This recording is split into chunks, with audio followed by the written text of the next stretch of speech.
Hey, what's up guys? Nampak sedap kan? Hari ni kita nak buat kek pisang coklat chip. Kat dalam tu sangatlah moist, padat dengan coklat yang lagi sedap kita hidangkan dengan sos custard. First korang ambil 6 biji pisang yang dah betul-betul masak.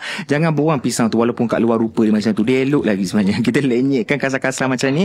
Tambahkan 2 cawan tepung gandum. Masukkan lagi setengah cawan. So 2 cawan setengah lah. Tambahkan 2 sudu kecil bikarbonat soda, 2 sudu kecil baking powder dengan 1 sudu kecil garam. And then masukkan 4 biji telur. And kita perlukan FNN creamer manis. Yang ni susu pekat yang sedap buat dessert ataupun air. Memang rasa lemak berkrim, lemak-lemak manis kat dalam. Kita pakaikan dalam setengah cawan sahaja. And then masukkan 1 sudu kecil esen vanila. Ambil 1/3 blok butter. Korang cairkan letak dalam tu. Itu je, simple je. Bahan dia campur-campur, campak-campak, gaulkan. And then masukkan 1 cawan chocolate chip ataupun chocolate coins. And then kita boleh letak dalam loyang lah. So adunan ni banyak sebenarnya. Korang boleh split 2 loyang sebenarnya. Lepas tu boleh bakar dalam oven pada suhu 100.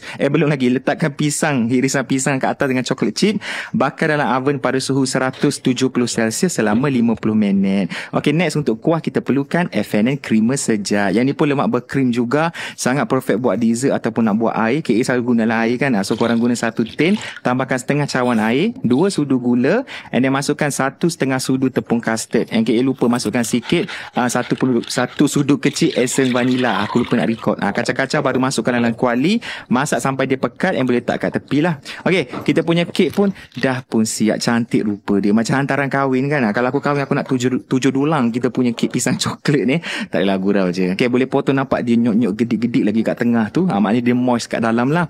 Yang ni best kita servekan dengan kita punya sos custard tadi tu. So nak makan sejuk boleh, nak makan panas-panas pun boleh juga. Kat luar bau kata pisang tu harum, dalam tu dapat coklat yang sangat sedap. Kek pisang ni sangatlah moist, campur dengan sos custard yang kita buat tu very creamy.